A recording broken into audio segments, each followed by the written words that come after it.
Nous sommes mardi 26 novembre de l'an 2024. Bonjour à tous et bienvenue dans cette session de l'information sur Dabarou TV. Au menu de ce journal, pour la paix et la cohésion sociale, l'Association pour le développement des communes de Borgo-Décob et l'Association Parole d'Afrique organisent la deuxième édition de la journée des griots pour la paix. Cet événement s'est ouvert par une caravane des griots pour la paix à travers la ville de Ndali, dans le département du Borgo. L'initiative met ainsi en lumière la force de la tradition orale dans la construction d'une société pacifique et résiliente, à suivre en début d'édition.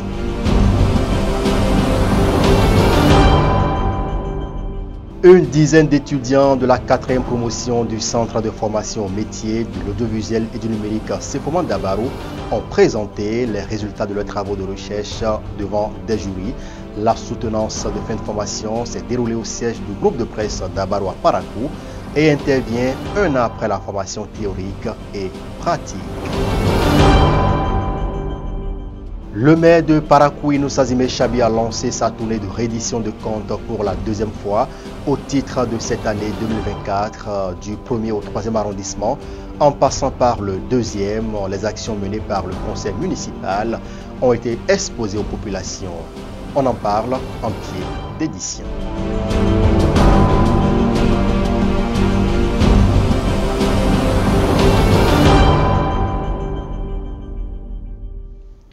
Et bien voilà pour le sommaire. Bonjour et bienvenue si vous nous rejoignez. Pour promouvoir la paix et la cohésion sociale, je vous le disais en titre, l'Association pour le développement des communes du Borgo-Décob et l'Association Parole d'Afrique organisent la deuxième édition de la journée des griots pour la paix. L'événement a débuté par une caravane des griots à travers la ville de Ndali, dans le département du Borgo. Cette initiative met en valeur le pouvoir de la tradition orale dans la construction d'une société harmonieuse et résiliente. Romaric Fadjebé et Romaine Pana nous en disent plus à travers ce reportage. La cité des Bonakeri a vibré ce samedi 23 novembre 2024 à la deuxième édition de la journée des griots pour la paix sous le thème « Dialogue interculturel, gage de paix et de cohésion sociale durable ». Initié par l'Association pour le développement des communes du Borgo, en collaboration avec l'Association Parole d'Afrique, cet événement annuel a été officiellement lancé par le représentant du préfet du Borgo, en présence de plusieurs personnalités. La présente rencontre revêt une importance capitale, surtout avec la montée tous les azimuts de l'extrémisme violent dans la sous-région. Ensemble, faisant donc du Borgo de l'État de Kouara des modèles de stabilité, de coopération et de développement durable. C'est donc sur ces mots que, au nom du préfet du département du Borgo, je déclare lancer officiellement la deuxième édition de la journée des griots pour la paix et la prévention de l'extrémisme violent dans le Borgo.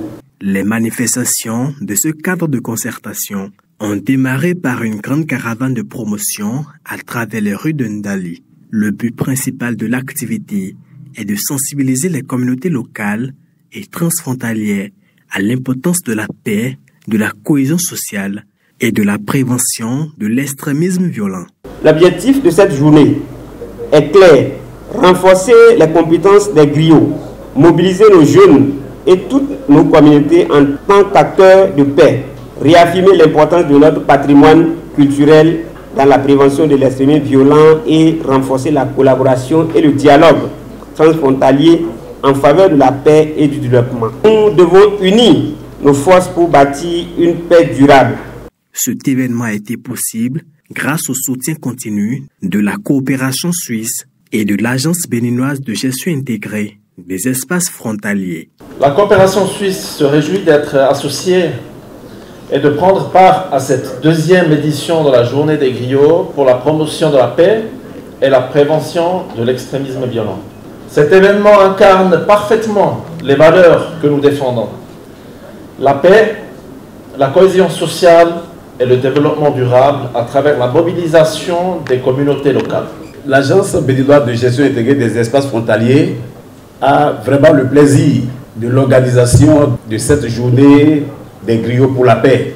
Depuis nos ancêtres, le Bénin et le Nigeria, dans cet espace linguistique Batonou, ont toujours entretenu ces relations-là. La BGF est toujours là pour appuyer des initiatives de coopération transfrontalière.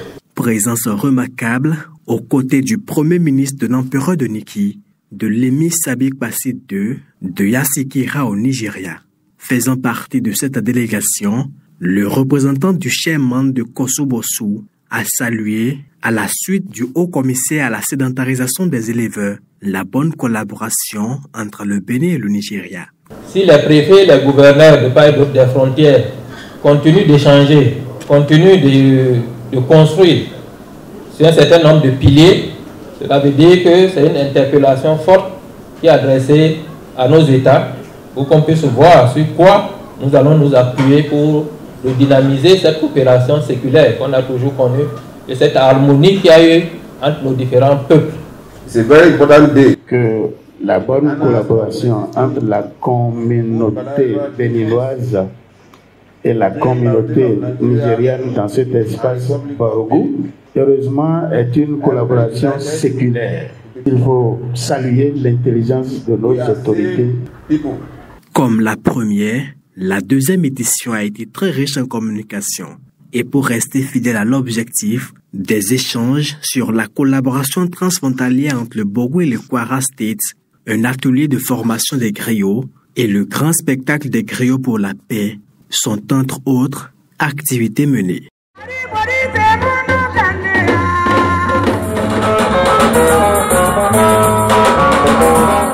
Merci à nos reporters pour ce compte-rendu. On parle en formation professionnelle dans cette édition. Une dizaine d'étudiants de la 4e promotion du Centre de formation au métier de l'audiovisuel et du numérique Sefoman Dabarou ont présenté les fruits de leurs travaux de recherche devant des jurys. La soutenance de fin de formation tenue au siège du groupe de presse Dabarou à Parakou le week-end écoulé marque l'aboutissement d'un an de formation alliant théorie et pratique. Images et son. Ces étudiants de la 4e promotion du Centre de formation au métier de l'audiovisuel et du numérique Sefoman Dabarou sont en pleine soutenance de fin de formation. Après 12 mois d'apprentissage théorique et pratique, dans divers domaines tels que l'initiation au métier de journalisme, le cadrage-montage, le graphisme, le développement web, le pilotage de drones et bien d'autres, ces étudiants, 12 au total, ont présenté avec succès les résultats de leurs travaux de recherche devant un jury composé de professionnels qualifiés. Aujourd'hui, ces étudiants sont en train de plancher dans ces différentes filières-là. C'est une formation d'1 an et après les cours théoriques et pratiques, on les a envoyés en stage et après le stage, ils ont produit des documentaires et ils ont rédigé le mémoire. Et ce qui fait objet aujourd'hui de la soutenance à laquelle vous assistez aussi. Des journalistes au cadreur, en passant par les graphistes, ces lauréats ont abordé diverses thématiques. À l'issue de ces soutenances marquant la fin de leur formation, c'est la joie qui domine. Et ils ont saisi l'occasion pour inviter les passionnés des métiers de l'audiovisuel et du numérique à rejoindre le Sefoman Dabarou. Là, on présente un documentaire dénommé « À la découverte des Borno-Manais du Bénin ». À travers leur origine, leur histoire et leur culture. Vous savez, avec le gouvernement actuel, la tendance c'est la promotion des valeurs culturelles. Donc nous nous sommes dit, cette communauté a une histoire qui n'est pas connue du grand public. Donc il faut essayer de réveiller un tant soit peu cette richesse culturelle qui est dans cette communauté-là, pour que véritablement le paysage culturel du Bénin soit diversifié à travers la présence de cette communauté dans le paysage culturel du Bénin. Tout s'est bien passé. Bon, c'est vrai que ça a été chaud, mais on rend grâce à Dieu quand même. C'est ce que j'ai fait moi-même, qu'ils ont noté. Donc je suis fier de ma note et je suis très content. Je demande à tous nos frères, je sais, les étudiants qui veulent se faire former en cadrage, montage, infographie et journalisme et dans les métiers du numérique et de venir s'inscrire au centre Sefoman Dabarou. Ils ne seront pas déçus. Du côté des membres du jury, Tous des experts chevronnés du secteur, les retours sont très positifs selon la qualité des travaux présentés. Le travail que les enfants ont fait, vraiment, j'ai beaucoup apprécié. Le bon travail qu'ils nous ont présenté ici par les documentaires et par les documents présentent que vraiment ils ont pris la main du travail pour que demain ils vont nous honorer, ils vont prendre notre place pour mieux gérer maintenant les générations à venir. C'était du bon travail, on sentait quand même de l'engouement, même s'il y avait certaines choses à régler, toujours pour les débuts c'est ça. Mais le travail était quand même de qualité et je peux facilement recommander ce centre pour les personnes qui à l'avenir veulent faire des formations dans le graphisme, vidéo et tout le reste. La cérémonie s'est clôturée dans une ambiance de satisfaction générale, laissant place à l'espoir de voir ces jeunes talents exceller dans leur futur parcours professionnel. Il faut mentionner qu'après cette soutenance, la cérémonie de remise d'attestation est prévue dans quelques semaines. Et là, ce sont des images de Bertie Fainou. Autre volet de l'actualité dans ce journal, pour la deuxième fois en 2024, le maire de Parakou, Inoussa Zimé Chabi, a lancé sa tournée de reddition de comptes du 1er au 3e arrondissement. En passant par le 2e, il a présenté aux populations les actions menées par le conseil municipal. Ce cadre de dialogue citoyen vise à informer les habitants sur les actions menées par la municipalité tout en recueillant leurs recommandations pour une gouvernance participative et efficace. Folarin Yabi et Romaine Panan pour les images. La deuxième session publique de reddition des comptes de l'année 2024 s'est tenue ce jeudi 21 novembre à Parakou. Cette première journée a concerné les 1er et 2e arrondissements de la commune. Au cours de cette rencontre, le maire de Parakou, Inoussa Zimé Chabi, a présenté le bilan des réalisations et perspectives liées à la promotion du maraîchage dans le 1er arrondissement. De son côté, le premier adjoint au maire a détaillé les actions et projets pour le 2e arrondissement. Conformément à la loi sur l'administration, c'est prévu de faire 2 fois de reddition de comptes dans l'année. On avait fait en juin, donc c'est en novembre la 2e édition. Et la 2e édition concerne les travaux de maraîchage dans le 2e arrondissement. Nous avons fait le point des appuis, le point des difficultés, les objectifs. En gros, tous les projets que nous avons concernant le maraîchage ont été exécutés à 100%, sauf quelques 2 ou 3 qui sont en cours. Et nous avons mis l'accent sur les dossiers qui traînent pour que ça démarre. En réalité, nous sommes satisfaits de tout ce qui a été fait. La quantité des dossiers a augmenté pour la prochaine fois. Le chef du 1er arrondissement a exprimé sa satisfaction face aux différentes réalisations. Le maire a rendu compte de la réalisation des recommandations qui avaient été faites au cours de la dernière session. Et à ce niveau, tout a été assez bien réalisé. Nous sommes à plus de 80% de cas de réalisation. En ce qui concerne les projets relatifs aux maraîchers, il y a beaucoup de projets qui sont déjà engagés. Aujourd'hui, nous avons des partenaires financiers qui nous appuient et nous avons de grands projets en matière de maraîchers où des actions sont en cours. Aujourd'hui, c'est la mise en place de ces projets qui est réalisée. Mais déjà à partir de la saison prochaine, j'espère que tout sera vraiment appréciable. Les élus et les populations des 2 arrondissements ont salué les efforts de la municipalité tout en réaffirmant l'importance pour chaque citoyen de s'acquitter de ses devoirs civiques. Ils nous ont fait le compte rendu de tout ce qu'ils ont pu faire au cours de cette année. C'est déjà un effort très louable. Nous sommes conscients que c'est insuffisant, mais quand on est honnête, on doit connaître aussi que nous aussi, en tant que population, nous devrions normalement faire un peu plus d'efforts afin que la mairie puisse nous satisfaire.